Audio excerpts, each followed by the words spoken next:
D'une vingtaine de bénévoles qui gèrent et animent ce colombier. Donc on achète en gros une petite dizaine de spectacles qui sont, alors là, les gens viennent avec leur spectacle, il y a un droit de session, etc. Alors que dans le cas des résidences, il y a une sorte de restitution que les compagnies font gratuitement en l'échange du service d'être là avec le matériel. Vous avez vu l'équipement qu'il y a, 90 projecteurs, enfin c'est de la folie, quoi. Malheureusement, nous n'avons pas la possibilité d'en acquérir un grand nombre du fait de nos moyens financiers assez faibles. C'est un atout absolu pour ce territoire qui est de 18 communes, dont 6 ou 7 qui sont, on appelle ça le plateau, là-haut, c'est Vaour.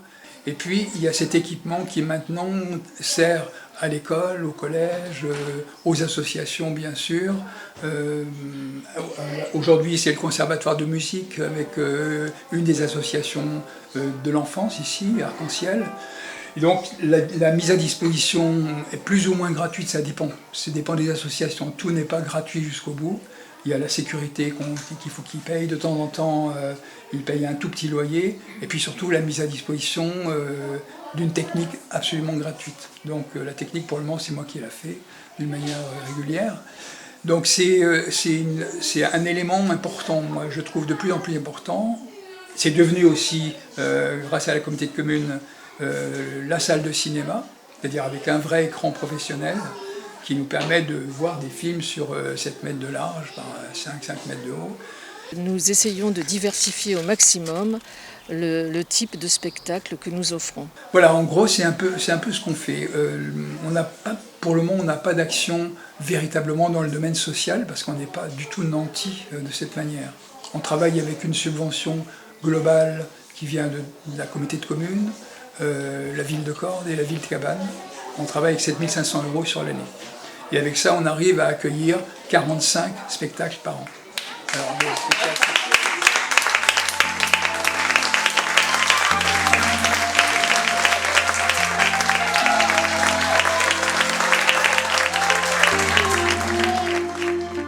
Retrouvons la route, celle qui marche sous nos yeux. Elle est là, couchée de tout son long à nos pieds. Même déserte, elle demeure le lien perpétuel des cortèges vers nos villages. Elle trace ainsi la chair étendue du pays. Alors Millard est situé au confluent de la rivière Cérou et de l'Aveyron, sur un promontoire rocheux, et a toujours été un lieu de passage entre le Rouergue et l'Albigeois et le Toulousain. À l'origine, Miliacum, c'était une dénomination de l'époque romaine qui désignait la présence d'une borne miliaire sur le passage d'une ancienne voie romaine. Nous avons quelques traces de ce qu'était Millard autour de l'an 1000, puisqu'il s'avère que ce secteur était rattaché à la vicomté de Saint-Antonin et au district administratif des Condates.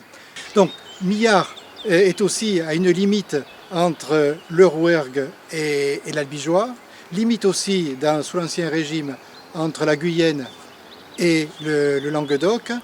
Je ne vous cache pas qu'au niveau administratif, il y a eu les conflits se réglaient soit à Bordeaux, soit à Montpellier, qui étaient les capitales provinciales sous l'Ancien Régime.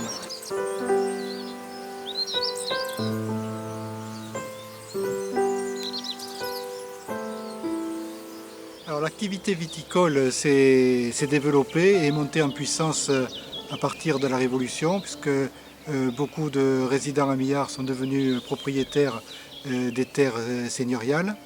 Et la viticulture a permis d'avoir une bonne réputation des vins blancs de Millard. De nombreux écrits en témoignent de cette qualité des vins blancs doux de Millard. Donc voilà aujourd'hui ce qu'est devenu Millard, un village où il fait bon vivre, soit pour y passer des vacances, soit pour vivre une retraite paisible.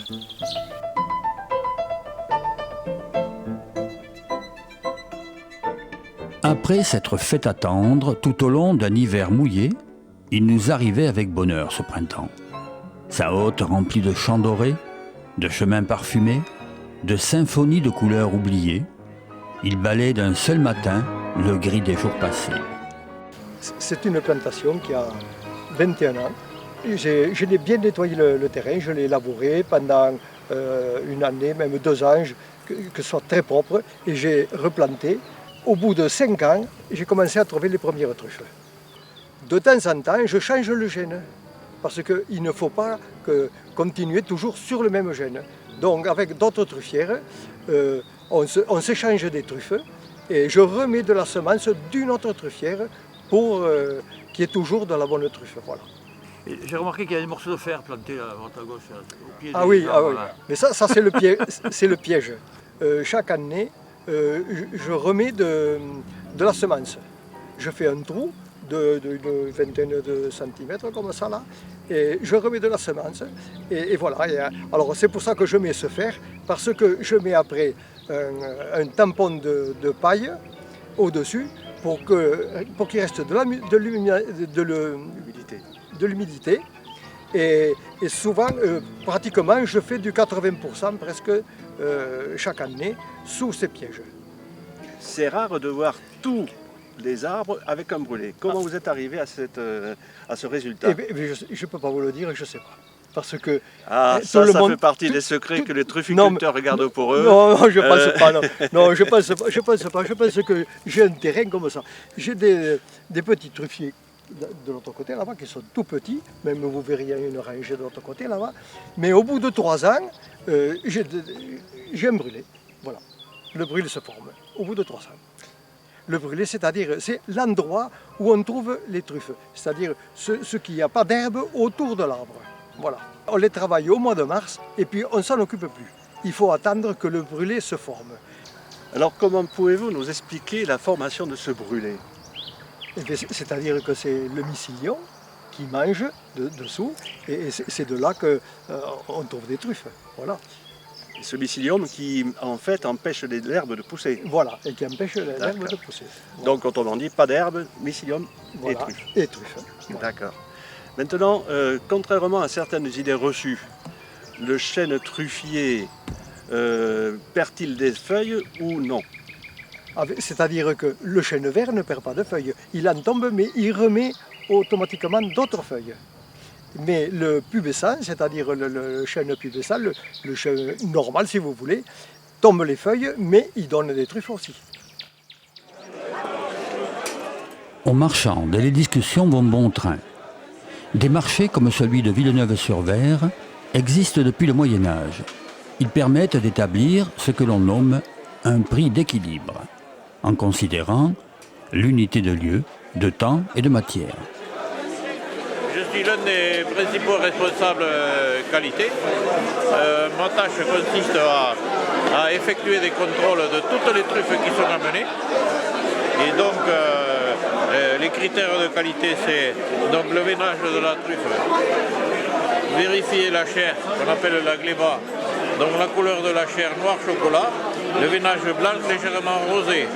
Donc là, j'ai dans la main une truffe de très bonne qualité. D'accord? Ensuite, celle-là par exemple a été refusée parce qu'elle est légèrement gelée. Donc on voit la chair carrément noire et lorsqu'on presse, il y a de l'eau, il y a de l'eau qui suinte dans la chair de la truffe. Donc c'est une truffe qui est acceptable, mais bon, elle ne correspond pas tout à fait aux critères qualité. Donc on voit très bien la différence. Ici, les deux aspects.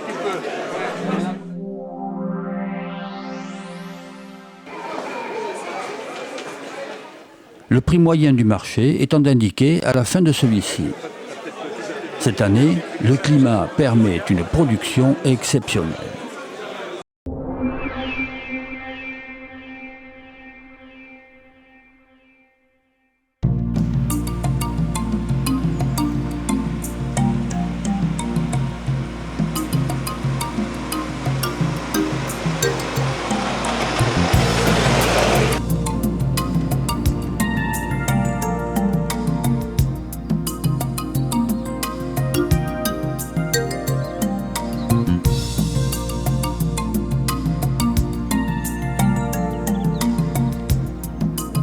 ici des paysages insolites. De curieux personnages surgissent du sol. C'est le Rougier Tarnais, une parcelle de terre qui a la particularité d'avoir un sol constitué d'argile rouge, riche en oxyde de fer. Cela confère au site, suivant la lumière, des graphismes parfois mystérieux, où viennent se perdre quelques innocentes créatures.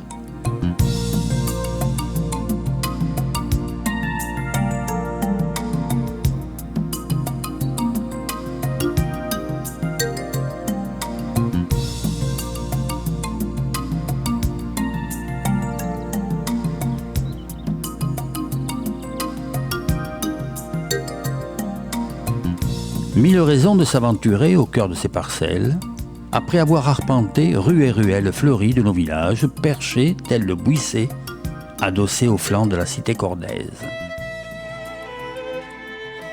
Appuyé à la fois sur des recherches historiques originales et sur une longue expérience du métier de luthier, guidé aussi par une réflexion passionnée sur les rapports du beau et du juste, de l'ordre humain et de l'ordre naturel, Christian Urbita nous reçoit aujourd'hui chez lui, dans son atelier. Et voilà, je suis né dans le temps, et pour apprendre mon métier, j'ai dû partir à l'étranger. Je suis allé en Allemagne, en Angleterre pendant 10 ans. J'ai fait un petit tour d'Europe, et j'ai toujours été attiré par le Tarn et de revenir à mes origines. Quelque part, si ma mère est née à Cordes, mon grand-père aussi, il fallait en tant que luthier que je retourne à Cordes. Je n'avais pas le choix. Tu as été hanté par le Stradivarius, par exemple? Hanté non, mais fasciné. Disons, j'en ai restauré beaucoup en Angleterre. Et quand je suis revenu ici, j'ai voulu faire de la fabrication, faire des instruments neufs, mais avec les principes de ces grands violons.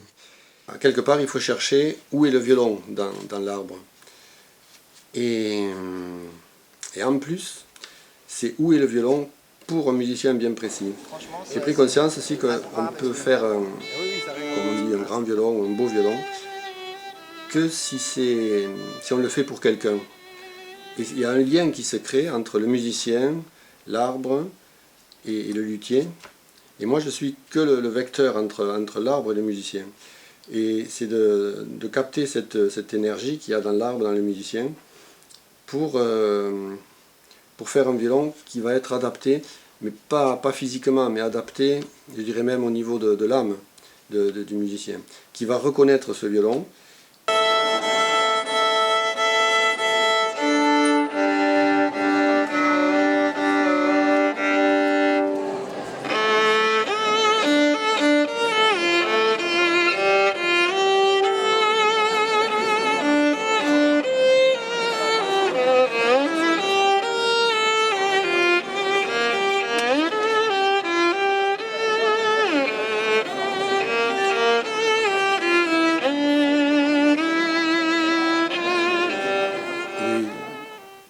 Dernier violon que j'ai fait, c'est vraiment étonnant.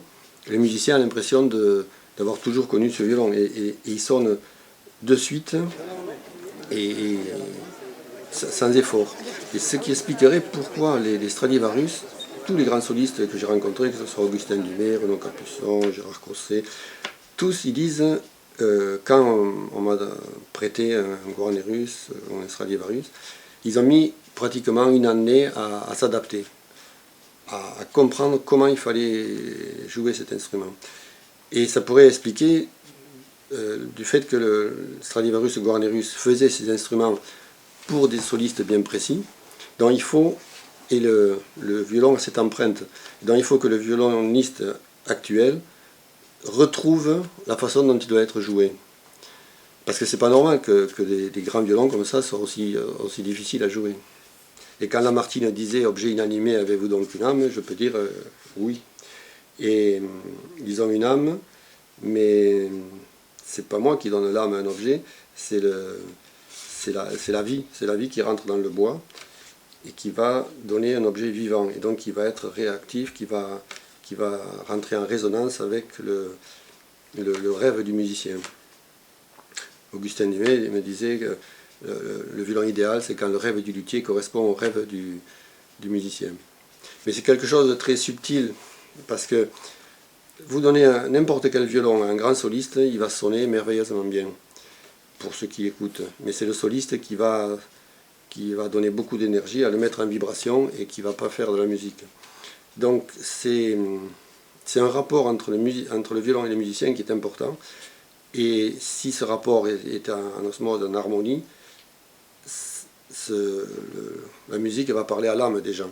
Parce que la musique, c'est que pour le bonheur quand même. On oublie des fois que la musique, c'est... Bon, il y a des gens qui se servent dans la musique, mais la musique, c'est fait pour nous aider à vivre et pour comprendre les choses et pour s'élever.